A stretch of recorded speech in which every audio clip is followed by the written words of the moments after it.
1000 మంది రావణాసురులు వచ్చి కూర్చున్నా సరే ఒక పురుగుని చంపినట్టు చంపేస్తాను. నా పేరు హనుమ, నేను వాయుపుత్రుని. శత్రు సైన్యములను సంహరించడంలో నాకు నేనే సాటి. రాళ్లు పెట్టి కొట్టి చంపేస్తాను, మోచేతులతో కుమ్మి చంపేస్తాను, పాదముల కింద పెట్టి తొక్కి చంపేస్తాను, అరిచేతులతో మర్దించి చంపేస్తాను, గోళ్లతో చీల్చి చంపేస్తాను, నా కోరలతో పురికి చంపేస్తాను. నాకు ఆయుధం అక్కర్లేదు. ఎలా లంకా పట్టణానికి వచ్చానో అలా వెళ్ళిపోతాను.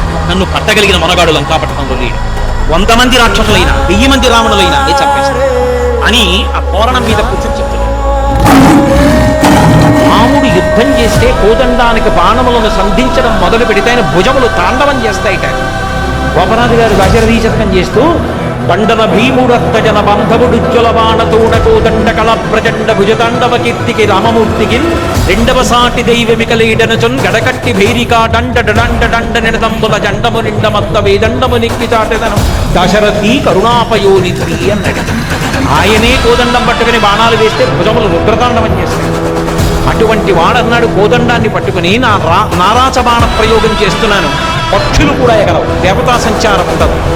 నా సీత ఏమైందో చెప్పలేదు కాబట్టి దేవదానవ గణములతో కలిపి సమస్త బ్రహ్మాండములలో ఉన్న ప్రాణులను సంహారం చేస్తున్నాను. నా అస్త్రములన్నింటినీ ప్రయోగిస్తున్నాను. లక్ష్మణ, ఇప్పుడు చూడు నా తేజస్యం.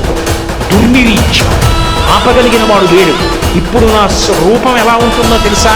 రాముడే చెప్పుకున్నాడు, యథాజర యథా మృత్యు యథాకాలో యథావిధి నిత్యం న ప్రతిహంజంతే అనివార్యోస్మి లక్ష్మణ.